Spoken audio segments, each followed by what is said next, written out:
Hi students, welcome to MCOM PG Set online coaching.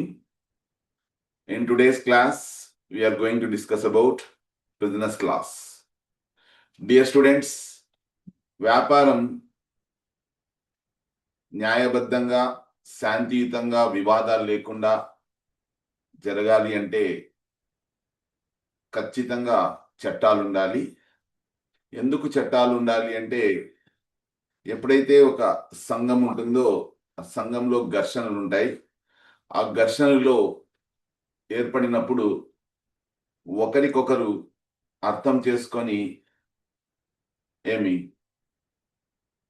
స్మూత్గా వ్యాపారం చేసుకోవడం అంటూ అనేది జరగకపోవచ్చు. అలాంటి సందర్భంలో అంటే నేను కరెక్ట్ అనే ఒక అభిప్రాయము మనిషికి ఉంటుంది. అలాంటి సందర్భాల్లో మనిషికి తప్పనిసరిగా కొన్ని న్యాయపరమైన అంశాలు ఖచ్చితంగా ఆ విషయంలో మార్గనిర్దేశం కావాలి. న్యాయ సంబంధమైన విషయాల్లో అలాంటి విషయాల కోసమే ఈ చట్టాలు పూర్వం నుంచి ఒక ఎవల్యూషనరీ అంటే ఒక పద్ధతిలో క్రమానుగతంగా డెవలప్ అవుతూ వాటిలో మార్పులు చేసుకుంటూ వచ్చాయి. ఆ రకంగా వచ్చిన చట్టాలు కొన్ని మనం డిస్కస్ చేసుకోబోతున్నాము. నంబర్ 1 ఏమంటే contract act, Indian contract act 1872. Okay, number 2 sale of goods act. ఇవి రెండు కూడా చాలా ఇంపార్టెంట్. ఇండియన్ కాంట్రాక్ట్ యాక్ట్ ప్రధానంగా ఉంటుంది. తర్వాత సేల్ ఆఫ్ గుడ్స్ యాక్ట్, ఈ మధ్య కాలంలో వచ్చిన information technology act. Okay, so కొన్ని ముఖ్యమైన మనం చట్టాల గురించి డిస్కస్ చేసుకోబోతున్నాం. దయచేసి మీరందరూ కూడాను ఫాలో కావాల్సిందిగా కోరుచున్నాను. I'm going to share the video file to you. So the gist BL, yeah.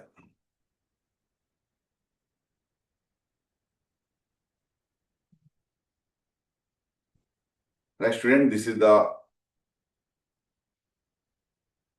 అందరికీ కనపడుతుంది అనుకుంటున్నాను. Okay, is it visible to all of you? కొంచెం ఎక్కువ ఉంటుంది మ్యాటరు, నేను స్పీడ్గా ఎక్స్ప్లెయిన్ చేసుకుంటూ పోతాను. ఓకే, డెప్త్గా కాకుండా. Right, so business law, introduction to contract law, Indian contract act అన్నమాట 1872.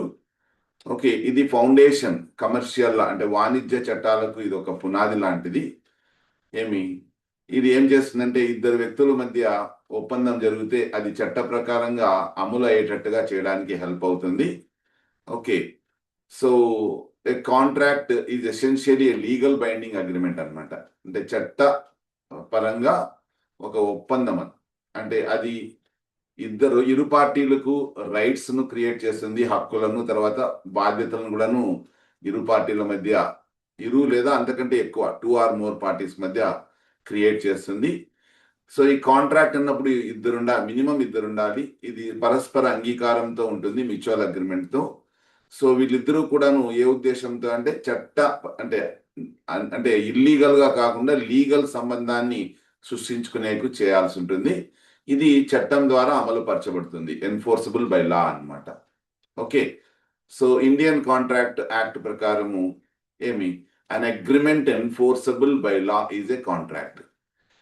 ఏ ఒప్పందం అయితే చట్టం ద్వారా అమలు పరచబడుతుందో దానినే కాంట్రాక్ట్ అంటారు.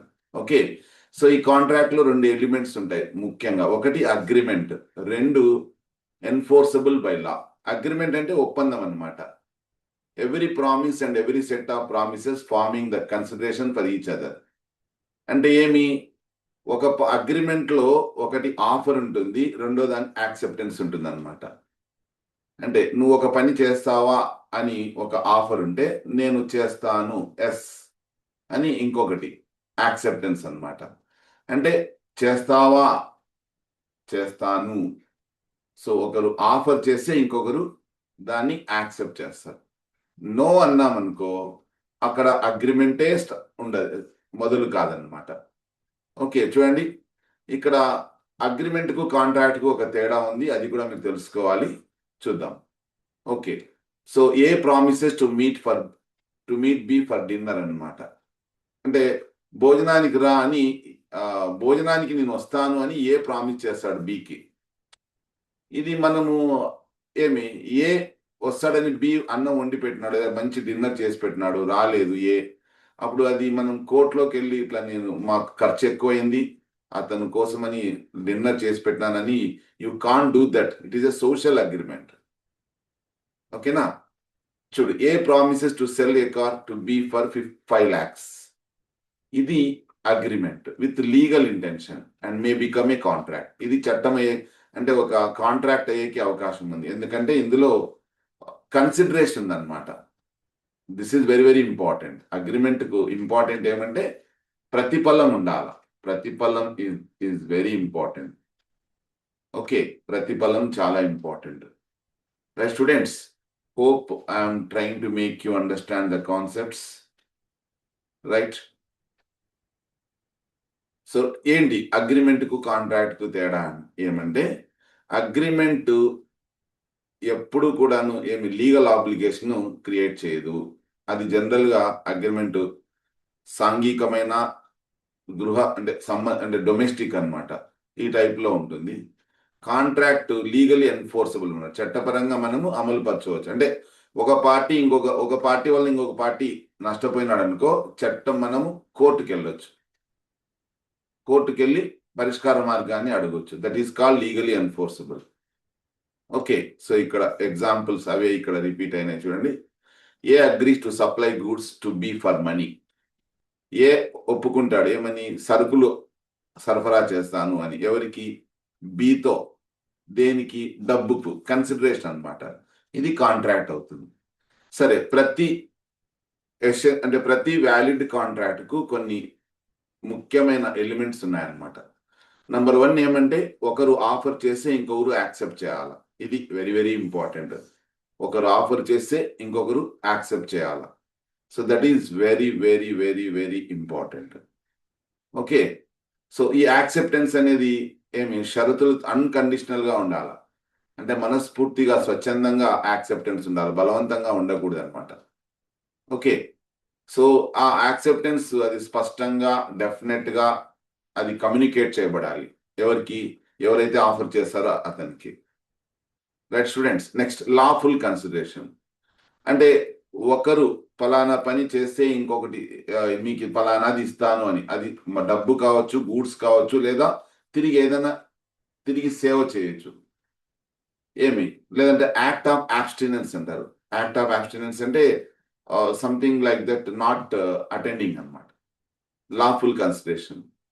సో అంటే నేను ఫలానా పని చేస్తే దానికి నువ్వు ప్రతిఫలంగా డబ్బు కానీ, సరుకులు కానీ, సేవలు కానీ ప్రొవైడ్ చేయి అనేదే లాఫుల్ కన్సిడరేషన్. ఇరు పార్టీల మధ్య ప్రతిఫలం ఉండాల, అది ఆర్థికమైనది. ఓకే, చూడు, A sells his car to B for 3 lakhs. ఇక్కడ 3 lakhs అనేది కన్సిడరేషన్ అన్నమాట. 3 lakhs అనేది ఎవరికి? ఏకు. బికు కారు కన్సిడరేషన్ అవుతుంది. అట్లా. Capacity of parties. Dear students, అందరు వ్యక్తులు ఈ కాంట్రాక్ట్ లో ఎంటర్ అయ్యేకి ఎలిజిబిలిటీ ఉండదు. ఖచ్చితంగా ప్రతి వ్యక్తి 18 సంవత్సరాల పైన ఉండాలి, మైనర్ అయి ఉండకూడదు. ఓకేనా. మానసికంగా ఆరోగ్యంగా ఉండాలా. చట్టం ద్వారా ఇతను అనర్హుడు అని తీర్పు ఇచ్చి ఉండకూడదు అతని మీద, ఏ వ్యక్తి మీద అయినా కూడా. కాబట్టి అందుకనే మైనర్స్ ఎప్పుడు కూడాను వ్యాలిడ్ కాంట్రాక్ట్స్ లో ఎంటర్ కారు. ఓకే, సో బిగినింగ్ వాయిడ్ అభిహినితో అంటాం. అంటే ఫ్రమ్ ద బిగినింగ్ ఎవరైనా కూడాను ఒక మైనర్, అంటే బిలో 18 years అతనితో ఏమైనా మనం ఒప్పందం చేసుకుంటే, కన్సిడరేషన్ తో ఉన్నా కూడా అది ఫ్రమ్ ద బిగినింగ్ అది చెల్లదన్నమాట. 18 ఏళ్ల పిల్లాడు కారు కొంటాను అని ఏదైనా కాంట్రాక్ట్ చేసుకున్నాడు అనుకో, అది వాయిడ్ అబ్ ఇనిషియో అని అంటాము. అట్లా. నెక్స్ట్, మనస్ఫూర్తిగా ఒప్పుకోవాలా అగ్రిమెంట్ అనేది. ఇరు పార్టీలు కూడాను కన్సెంట్, అంగీకారం అనేది ఇరు పార్టీల మధ్య మనస్ఫూర్తిగా ఉండాల, హృదయపూర్వకంగా అన్నమాట. బలవంతంగా కొయర్షన్ ద్వారా కానీ, ఏదన్నా అండ్యూ ఇన్ఫ్లుయెన్స్, డామినేట్ చేయడం ద్వారా కానీ, ఇంకొక పార్టీని మోసం ద్వారా కానీ, లేదంటే తప్పుడు స్టేట్మెంట్లు ఇచ్చి కానీ, లేదంటే పొరపాటున అపార్థం చేసుకొని కానీ యాక్సెప్ట్ చేయకూడదు అనమాట. అపార్థం చేసుకొని కానీ మనము ఒప్పుకోకూడదు, ఎస్ అనకూడదు కాంట్రాక్ట్కు. కాబట్టి స్వచ్ఛందంగా ఒప్పుకోవాలి అన్ని విషయాలు కమ్యూనికేట్ అయిన తర్వాత.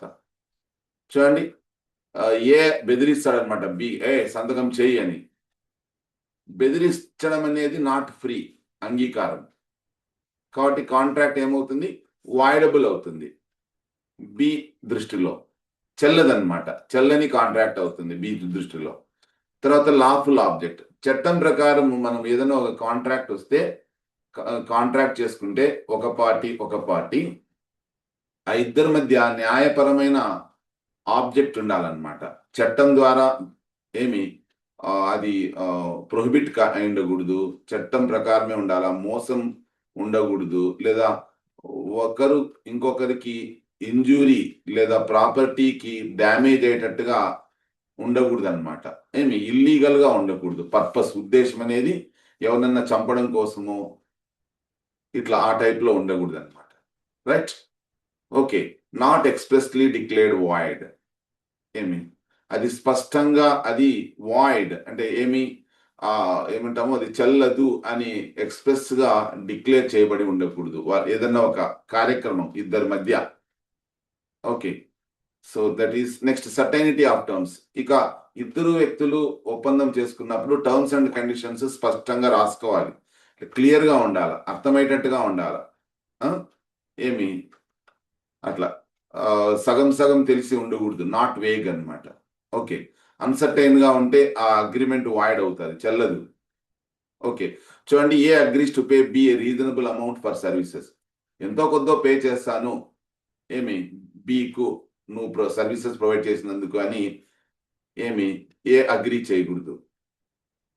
అది ఎంతో కొంత, రీజనబుల్ అమౌంట్ అంటే ఎంతని స్పెసిఫిక్ గా ఉండాలన్నమాట. అంటే సర్టైనిటీ ఉండాల. 1000 రూపాయలా, okay, that is well and good. లేదా 500, ఓకే, వెల్ అండ్ గుడ్. 50 రూపాయలా, ఓకే, వెల్ అండ్ గుడ్. అది సర్టైనిటీ అంటే. అలా కాకుండా రీజనబుల్ అమౌంట్ అంటే ఎంతని అట్లా. పాసిబిలిటీ ఆఫ్ పర్ఫార్మెన్స్ అంటే ఇద్దరు వ్యక్తులు కాంట్రాక్ట్ చేసుకున్నప్పుడు ఆ పని అనేది సాధ్యమయ్యేటట్టుగా ఉండాలి, అది చాలా ఇంపార్టెంట్. అసాధ్యమైనది చేయకూడదు. అంటే ఒక వ్యక్తి 500 స్టోన్ ని ఎత్తుతాను అని ఒకరు అంటే, ఓకే సరే ఎత్తితే నీకు 500 ఇస్తాను అని ఇట్లా అంటే, అది ఇజ్ ఇట్ పాసిబుల్? ఒక మనిషి 500 కేజీలు బరువు ఎత్తగలడా? అట్లా. ఇంకొకటి చూడు, A promises to bring a dead person back to life. చనిపోయిన వ్యక్తిని మళ్ళీ బయట బ్రతికిస్తానని ఎవరన్నా అట్లా చెప్పారనుకో, అది పర్ఫార్మెన్స్ పాసిబిలిటీ అవుతుందా అట్లా అనమాట. సో క్లాసిఫికేషన్ ఆఫ్ కాంట్రాక్ట్స్ ఇవి. వ్యాలిడ్ కాంట్రాక్ట్ అంటే చట్టపరంగా అన్ని ఉంటాయన్నమాట, ఇది చట్టం ద్వారా అమలు పరచబడుతుంది. వ్యాలిడ్ కాంట్రాక్ట్ అంటే అన్ని కండిషన్స్ భర్తీ అవుతాయి. వాయిడ్ కాంట్రాక్ట్ అంటే సో ఇది ఎట్లా ఉంటుందంటే, a contract becomes void when the subject matter is destroyed or becomes illegal. అంటే ఇద్దరు వ్యక్తులు ఏదన్నా ఒక ఒప్పందం చేసుకున్నప్పుడు ఒప్పందంలో ఒకరి ద్వారా అదేమైనా ఇల్లీగల్ అయిందనుకో, దట్ బికమ్స్ వాయిడ్ అనమాట, చెల్లదు కాంట్రాక్ట్. అంటే మొట్టమొదట న్యాయంగా ఉండి ఆ తర్వాత ఏదన్నా ఒక వ్యక్తి వలన, అది సబ్సిక్వెంట్ ఈవెంట్స్ వలన కానీ చట్టం వలన కానీ అది అన్యాయం అయిందనుకో, అది ఇల్లీగల్ అయిందనుకో. అది ఎగ్జాంపుల్, భారతదేశంతో పాకిస్తాను సంబంధాలు బాగా ఉన్నప్పుడు ఏం చేసుకోవచ్చు, ఒక అగ్రిమెంట్ చేసుకోవచ్చు. ఉన్నట్టుండి వార్ డిక్లేర్ చేసింది అనుకోండి, దట్ బికమ్స్ వాయిడ్ కాంట్రాక్ట్ అట్లా. ఇక వాయిడ్ అగ్రిమెంట్ అంటే ఇది not enforceable from the beginning. ఇంతకుముందు మనం ఆల్రెడీ డిస్కస్ చేసుకున్నాం, మైనర్ తో అగ్రిమెంట్ ఎప్పుడు కూడాను వాయిడ్ అగ్రిమెంటే అవుతుంది. ఇక వాయిడబుల్ కాంట్రాక్ట్ అంటే voidable contract is valid but can be cancelled by one party due to absence of free consent. ఇది బెదిరించడం లాంటిది అనమాట. వాయిడబుల్ కాంట్రాక్ట్ లో ఏముంటుందంటే, ఏమవుతుంది, కాంట్రాక్ట్ వ్యాలిడ్ అవుతుంది కానీ ఇంకొక పార్టీ నన్ను బెదిరించి అగ్రిమెంట్ చేసుకున్నాడని పొరపాటున అతను చెప్పాడు అనుకో, ఇంకా అది ఫినిష్ అన్నమాట. A forces B to sign a contract, B has the right to cancel it. A ఏం చేయొచ్చు, బలవంతం చేయొచ్చు బి అనే వ్యక్తిని, ఒప్పందం చేసుకో అని, పెళ్లి చేసుకో అని ఒప్పించవచ్చు.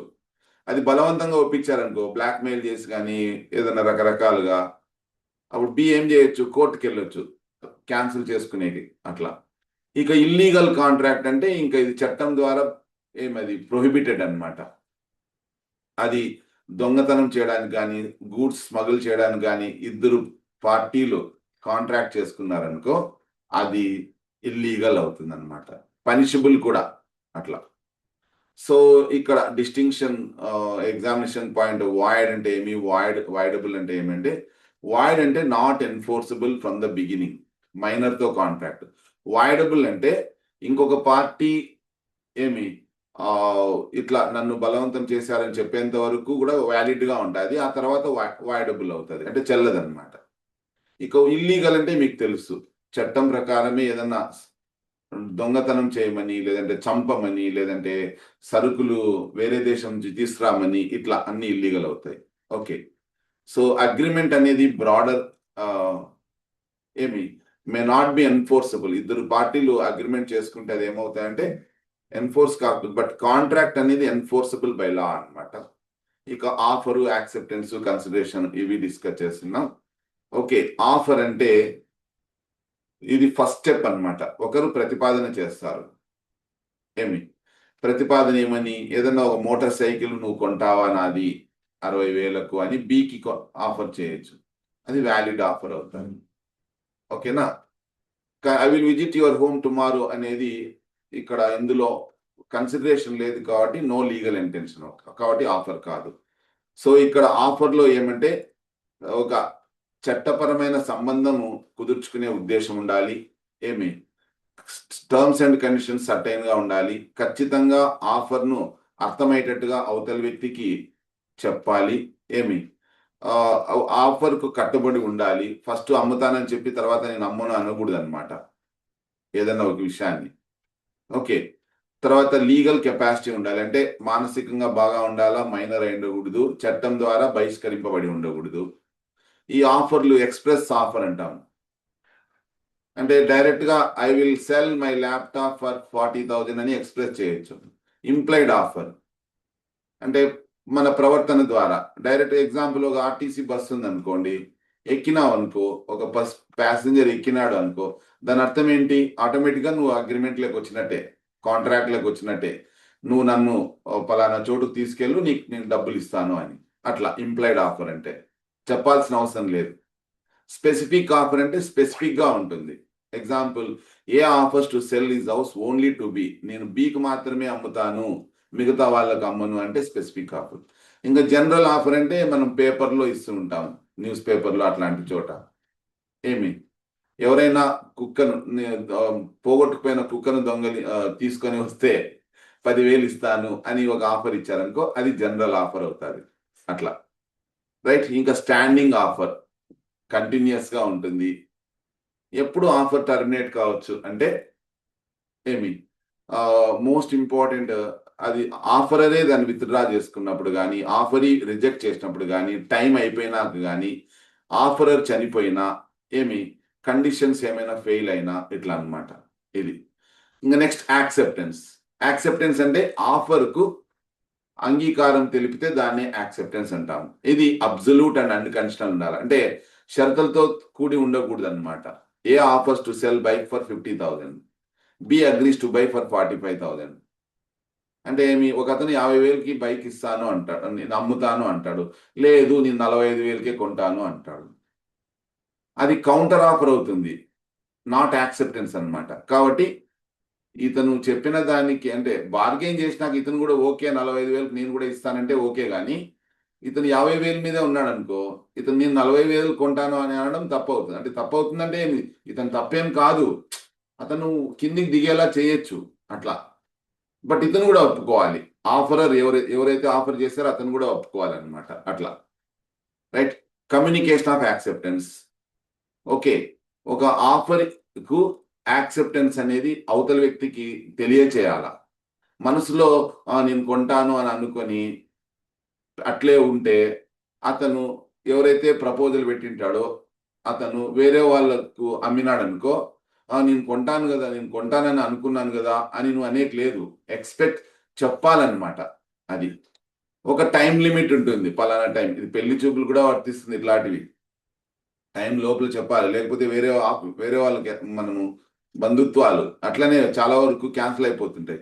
ప్రిస్క్రైబ్డ్ మోడ్, అది వ్రాతపూర్వకంగా కావచ్చు, లేదంటే ఓరల్గా కావచ్చు, ఇట్లా ఒక మోడ్లో మనము యాక్సెప్ట్ చేయాలన్నమాట. Okay, rules of acceptance. Valid offer మాత్రమే యాక్సెప్ట్ చేయాలి, స్పష్టంగా చెప్పాలి, ఒక టైం లోపలే చెప్పాల్సి ఉంటుంది అనమాట. అది ఓకే. రివోకేషన్ ఆఫ్ యాక్సెప్టెన్స్ అంటే క్యాన్సిలేషన్ ఆఫ్ యాక్సెప్టెన్స్, అది దానికి సంబంధించి. నెక్స్ట్ కన్సిడరేషన్ చూడండి, ప్రతిఫలం. ప్రతిఫలము అంటే మనము మాట ఇచ్చినందుకు, అంటే ఒక ప్రైజ్ అనమాట, ప్రైజ్ ఆఫ్ ఏ ప్రామిస్. అంటే మనం ఒకటి ఇస్తే ఇంకో అవతల వ్యక్తి ఇంకొకటి ఇవ్వాలా, సంథింగ్ ఇన్ రిటర్న్ అనమాట, బదులుగా ఉండాలి. దాన్నే కన్సిడరేషన్ అంటాం, ప్రతిఫలము అంటాము. ఓకేనా? సో సెక్షన్ 2 సబ్సెక్షన్ డి ప్రకారము కన్సిడరేషన్ యొక్క మీనింగ్ ఇది at the desire of promisor. Voluntary acts are not valid for consider. Helping someone without request is not consideration. ఎవరికైనా మనము రిక్వెస్ట్ చేయకోకుండా హెల్ప్ చేసినాం అనుకో, that doesn't become consideration అనమాట. May move from promise or third person. Consideration అనేది promise ఎవరైతే వీళ్ళు ఏమంటాము, consideration may come from promisee, ఎవరైతే మాట ఇస్తారో నేను ఇస్తాను అని అతని నుంచి రావచ్చు, లేదా థర్డ్ పర్సన్ కూడా చెప్పవచ్చు. ఎగ్జాంపుల్ ఇక్కడ చూడండి, A pays B to deliver goods to C. A pays B, A ఏం చేస్తాడు, బికి పే చేస్తాడు. ఏమని? గూడ్స్ ను సికి డెలివర్ చేస్తాను అని చెప్పి. Valid consideration. అట్లా చట్టపరంగా కన్సిడరేషన్ ఉండాలా, ఇల్లీగల్ గా ఉండకూడదు అనమాట. ఓకే, మస్ట్ బి రియల్, ఏదో ఊహాత్మకంగా ఉండకూడదు. డబ్బు రూపంలో కానీ, వస్తువు రూపంలో కానీ, సర్వీస్ రూపంలో కానీ ఉండాలి. లవ్ అండ్ ఎఫెక్షన్ అనేది కన్సిడరేషన్ కాదు ఇక్కడ. కన్సిడరేషన్ లో చాలా రకాలు ఉన్నాయి. పాస్ట్ కన్సిడరేషన్, గతంలో చేసిన దానికి కన్సిడరేషన్. ప్రజెంట్ కన్సిడరేషన్, ప్రస్తుతం ప్రతిఫలంగా ఇవ్వడానికి సంబంధించింది. భవిష్యత్తులో ప్రతిఫలంగా ఇవ్వడానికి సంబంధించింది. అట్లా అంటే example, promise to delivery goods after 1 month అట్లా. సో ఈ కన్సిడరేషన్ రూల్ కు కొన్ని ఎక్సెప్షన్స్ ఉన్నాయి. Natural love and affection between close relatives if return or registered. Promise to pay compensate past voluntary service. Okay, అంత చాలా డెప్త్ ఉంటుంది, అంత అవసరం లేదు మనకు. నెక్స్ట్ బిజినెస్ లా లో capacity of parties, minors and special contracts. ఇది చాలా ఇంపార్టెంట్. కెపాసిటీ అంటే అందరూ చట్టం ప్రకారము కాంట్రాక్ట్ లోకి ఎంటర్ అయ్యేకి అవకాశం లేదు. Age of majority, above 18 years ఉండాలా మనం కాంట్రాక్ట్ లో ఎంటర్ కావాలంటే. కొన్ని సందర్భాల్లో 21 years కూడా ఉండొచ్చు. 21 years కూడా చట్టం ప్రకారము అమ్మాయిలకు 18 years ఉండాలి, అబ్బాయిలకు 20 years ఉండాలి మ్యారేజ్ కి సంబంధించి. Do you know that? Okay, so May extend to 21 years. కాబట్టి age of majority. Below 18 years అయితే లేదు. సౌండ్ మైండ్, మానసికంగా బాగా ఉండాలి. అంటే అతనికి మానసికంగా అస్థిరంగా ఉండకూడదు అనమాట. మానసిక రోగి నాట్ ఎలిజిబుల్ అనమాట. చట్టం ద్వారా అతను అనర్హుడై ఉండకూడదు. ఎవరు అంటే వాళ్ళు శత్రు దేశాల వాళ్ళు కావచ్చు, మరీ ముఖ్యంగా ఇన్సాల్వెంట్స్, దివాలా తీసిన వాళ్ళు నాట్ ఎలిజిబుల్. ఇంకా తర్వాత నేరము రుజువు అయిన వాళ్ళు, కన్విక్ట్ అంటే నేరం రుజువు అయిన, అంటే ఏదైనా ఒక దొంగతనం చేసింటాడు లేదా హత్య చేసింటాడు, అతను కాంట్రాక్ట్ లో ఎంటర్ అయ్యట్లేదు, చట్టం ద్వారా అతను డిస్క్వాలిఫైడ్ అనమాట. ఇక మైనర్ కాంట్రాక్ట్స్ వాయిడ్ అభినీతో, అంటే ఫ్రమ్ ద బిగినింగే అవి వాయిడ్ అనమాట. అట్లా ఓకే, సో వాయిడ్కి సంబంధించి. నెక్స్ట్ మైనరు ఏజెంట్ గా ఉండొచ్చు. మైనర్స్ ఫ్రాడ్, అది ఒకవేళ అతను తెలిసి మోసం చేసినా చట్టం ప్రకారము ఈ కెనాట్ బి హెల్డ్ లయబుల్. అదొకటి, ఎందుకంటే వాళ్ళకు అంత మెచ్యూరిటీ వచ్చిండదన్న ఉద్దేశంతో వాళ్ళకి ఎక్స్క్యూజెస్ ఉంటాయి. Okay, next free consent. Free consent అంటే మనస్ఫూర్తిగా అంగీకారం అన్నమాట ఇద్దరి మధ్య అది. నెక్స్ట్, సో ఫ్రీ కన్సెంట్కి సంబంధించి కన్సెంట్ అంటే ఏమి, ఇద్దరు వ్యక్తులు మనస్ఫూర్తిగా ఒప్పుకోవడాన్ని కన్సెంట్ అంటాం. సో అంటే ఒప్పుకోవడం అనేది ఇలా ఉండకూడదు. కోయర్సన్, బలవంతంగా చంపుతా, కొడతా, తిడతా, లేపేస్తా, నీ ఆస్తి ధ్వంసం చేస్తా, ఇట్లా అన్నామనుకో కోయర్సన్ అవుతుంది. అండ్ ఇన్ఫ్లుయెన్స్, జనరల్గా డాక్టరు పేషెంట్ని ఏమి ప్రభావితం చేసే అవకాశం ఉంటుంది. Doctor influence patient to sign contract. Weaker party అన్నమాట జనరల్గా ఇది. వీక్ అంటే బలహీనంగా అంటే ఇక్కడ అర్థం మానసికంగా కావచ్చు, ఫిజికల్గా కావచ్చు. వీక్గా ఉండే వాళ్ళ మీద చేసే ప్రభావితం అండ్ ఇన్ఫ్లుయెన్స్. ఇక మోసం, ఉద్దేశపూర్వకంగా మోసం, అవతల వ్యక్తికి హాని చేయాలనుకోవడాన్ని ఫ్రాడ్, అట్లా కన్సెంట్ ఉండకూడదు. మిస్రిప్రజెంటేషన్ అంటే ప్రాపర్టీ వాల్యూ గురించి రాంగ్ స్టేట్మెంట్ ఇవ్వడం. అంటే ఎగ్జాంపుల్ 5 ఎకరాలు ఉందనుకో 6 ఎకరాలు ఉందని చెప్పడం, అది మిస్రిప్రజెంటేషన్ అవుతుంది. అప్పుడు మనం పక్కాగా ట్రూత్ కనుక్కోవాలన్నమాట. ఏమి బై మిస్టేక్ కూడాను పొరపాటున ఒప్పుకున్నామనుకో అది కూడాను నాట్ రైట్ కన్సెంట్ అన్నమాట. ఓకే, ఇక కాంటింజెంట్ కాంట్రాక్ట్స్ అంటే ఉన్నట్టుండి అవి ఏర్పడేటివి హ్యాపెనింగ్ అన్నమాట. ఒక పని జరుగుతుంది అని కాంట్రాక్ట్ ఏర్పరచుకోవచ్చు. నాన్ హ్యాపెనింగ్ ఆఫ్, కొంతమంది ఇల్లీగల్ అవుతుంది అనుకో, ఐపీఎల్లో కాంట్రాక్ట్ బాల్కు ఫస్ట్ 6 పడుతుంది అని, ఇట్లా రకరకాలుగా 6 పడితే నీకు 100 ఇస్తాను, 200 ఇస్తాను, వికెట్ పడితే 500 ఇస్తాను, ఇట్లా అవన్నీ ఇల్లీగల్ అవుతుంది. That becomes illegal. But contingent అన్నమాట అంటే ఏదైనా ఒక పని జరిగితే లేకపోతే జరగకుంటే ఇస్తాను అని కాంట్రాక్ట్ ఏర్పరచుకుంటే, to do or not to do something, చేయమని లేదా చేయకుండా ఉండమని చెప్పడానికి. ఓకే, సో ఈ కాంటింజెంట్ కాంట్రాక్ట్ లో ముఖ్యంగా ఫ్యూచర్ మీద ఆధారపడి ఉంటుంది. ఏమి event must be collateral, the event must not be a part of contract performance కింద ఉండకూడదంట. Uncertain, event must be uncertain, ఏం జరుగుతుందో తెలియకుండా ఉండాలి.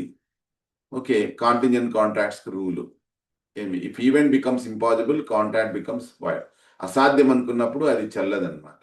అట్లా. Next, difference from wagering contract. Contingent contract కు వేజరింగ్ కాంట్రాక్ట్ కు తేడా ఏమంటే, contingent contract is valid under law, చట్టం ప్రకారం ఇది వ్యాలిడ్ అంట. వేజరింగ్ అగ్రిమెంట్ అనేది void, చెల్లదంట.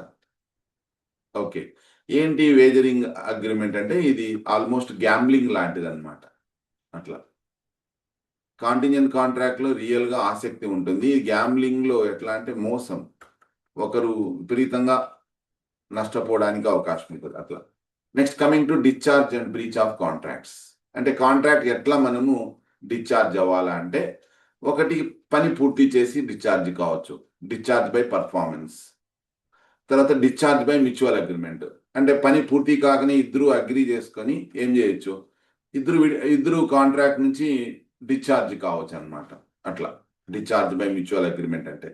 Discharge by impossibility of performance, ఒక పని చేయాలనుకుంటారు ఏమి, కానీ వాళ్ళ కంట్రోల్లో ఉండదు ఆ పని చేయడానికి, అప్పుడు ఇంపాసిబుల్ అవుతుంది. ఎగ్జాంపుల్, న్యాచురల్ డిసాస్టర్స్ వలన, ఎవరైనా ఒకరు చనిపోవడం వలన, లేదా చట్టంలో మార్పులు రావడం వలన, లేదా మన సబ్జెక్ట్ మ్యాటరు డిస్ట్రక్ట్ కావడం వలన. అంటే ఎగ్జాంపుల్, ఒక రైతు 100 టన్నులు 100 టన్నులు చెరుకు అమ్ముతాను అని వ్యాపారస్తులతో ఒప్పుకుంటాడు. కానీ ఏమైతుంది, అది పంట అంతా మొత్తము తుఫానుకు వచ్చి మొత్తం అయిపోతుంది. అప్పుడు ఏమవుతుంది, డిస్ట్రక్షన్. వాళ్ళిద్దరూ ఒప్పుకున్న చెరుకు అనేది మొత్తం డిస్ట్రక్ట్ అయిపోయింది. అట్లా ఇంకా ల్యాప్స్ ఆఫ్ టైం ద్వారా కూడా డిశ్చార్జ్ అయ్యే అవకాశం ఉంటుంది. చట్టం ద్వారా కూడాను డిశ్చార్జ్ చేసుకోవచ్చు ఇద్దరు ఒప్పుకొని అట్లా. ఇక బ్రీచ్ ఆఫ్ కాంట్రాక్ట్, ఎవరో ఒకరు కాంట్రాక్ట్లు ఏం చేస్తారు, మోసం చేయడానికి లేదంటే కాంట్రాక్ట్లో నిబంధనలను ఒప్పుకోకపోవడం వలన అది బ్రీచ్ అయ్యే అవకాశం ఉంటుంది.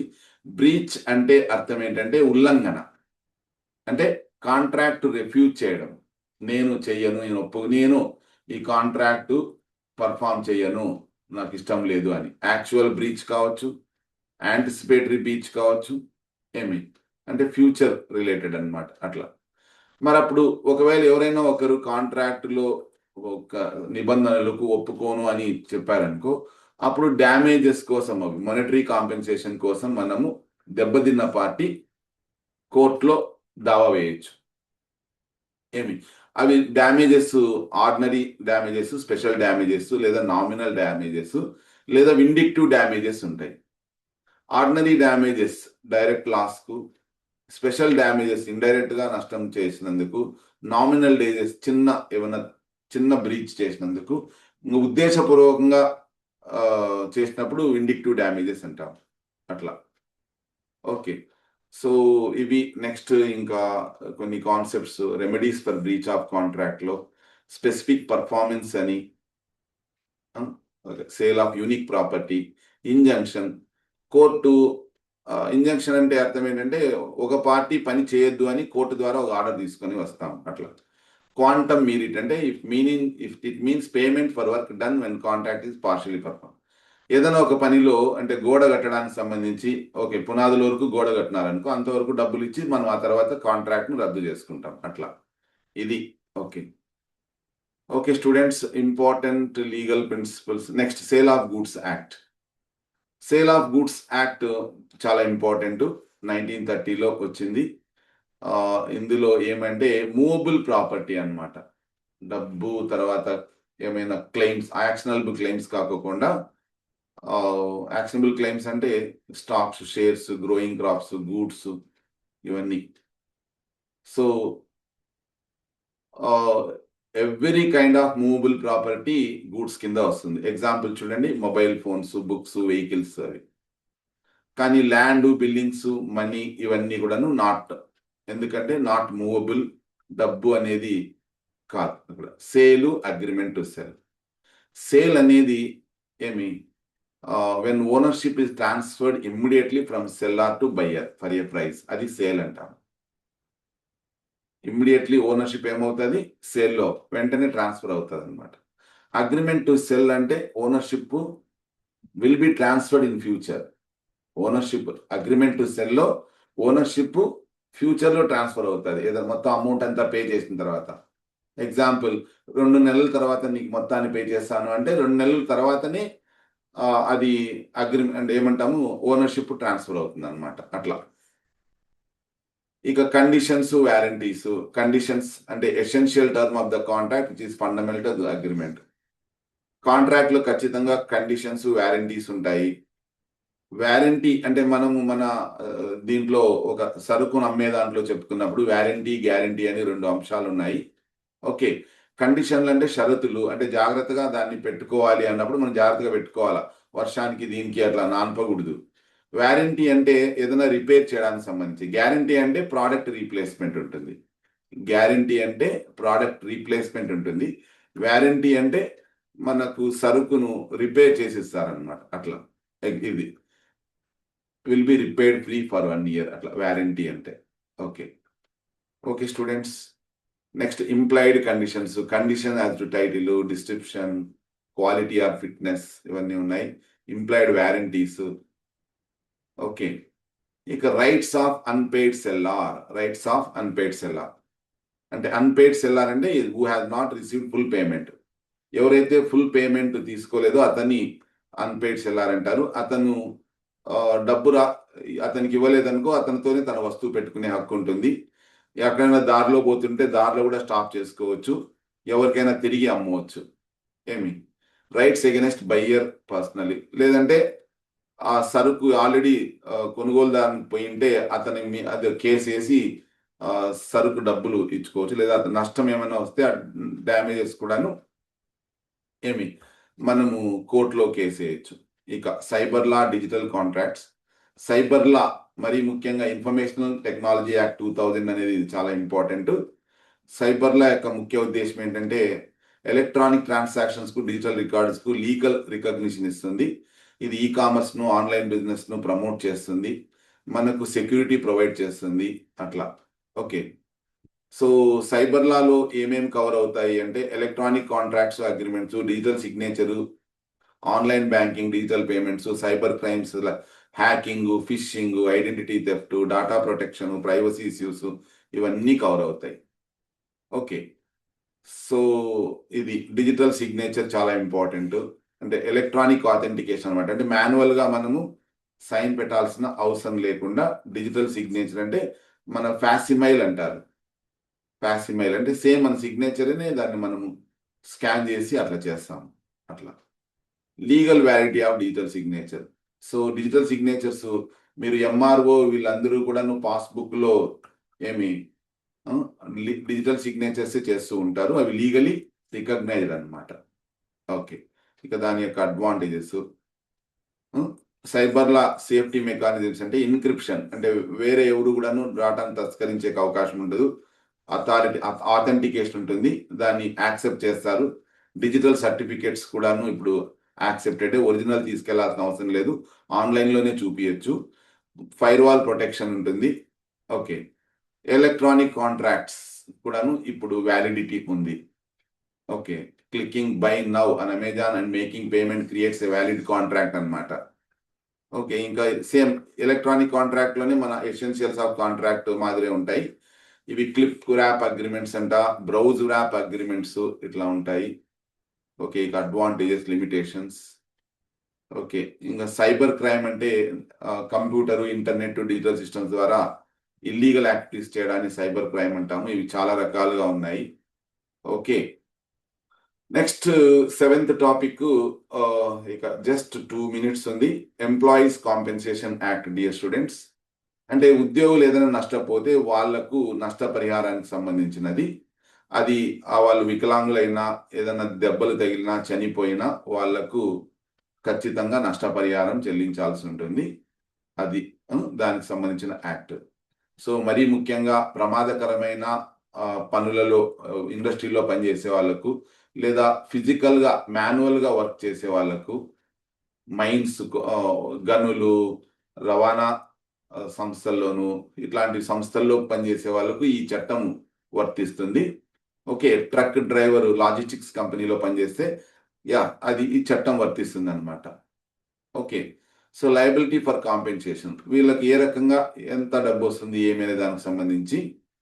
ఓకే, పొరపాటున ఒక వర్కర్ మామూలుగా ఏదైనా యాక్సిడెంట్ అయి జరిగితే ఓకే, అదే తాగి ఆల్కహాల్ తాగినాడు అనుకో, ఇంజురీ అయిందనుకో, ఎంప్లాయర్ నాట్ లయబుల్, పే చేయాల్సిన అవసరం ఉండదు అనమాట. అట్లా కాబట్టి మనము డ్రైవ్ చేసేటప్పుడు కూడాను ఒక ఉద్యోగిగా ఏమి ఆల్కహాల్ కన్జ్యూమ్ చేసి తాగినాం అనుకో, అప్పుడు కంపెనీ నష్టపరిహారం చెల్లించదు. కోర్టులో నేను చెల్లించాల్సిన అవసరం లేదని వాదిస్తుంది అనమాట. అట్లా కండిషన్స్ ఫర్ కాంపెన్సేషన్ అంటే నష్టపరిహారానికి కండిషన్స్ ఏమంటే ఉద్యోగానికి సంబంధించింది అయి ఉండాలి, డ్యూటీ టైంలోనే చనిపోయి ఉండాలి, డిజబిలిటీ అనేది పర్మనెంట్ అయి ఉండొచ్చు, టెంపరీ అయి ఉండొచ్చు అట్లా.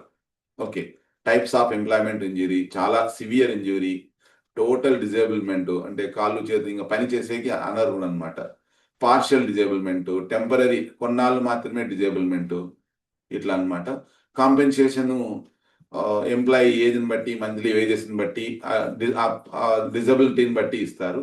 ఇక మరీ ముఖ్యంగా ఇది కన్జ్యూమర్ ప్రొటెక్షన్ యాక్ట్, ఇది చాలా ఇంపార్టెంట్. Consumer protection act 2019.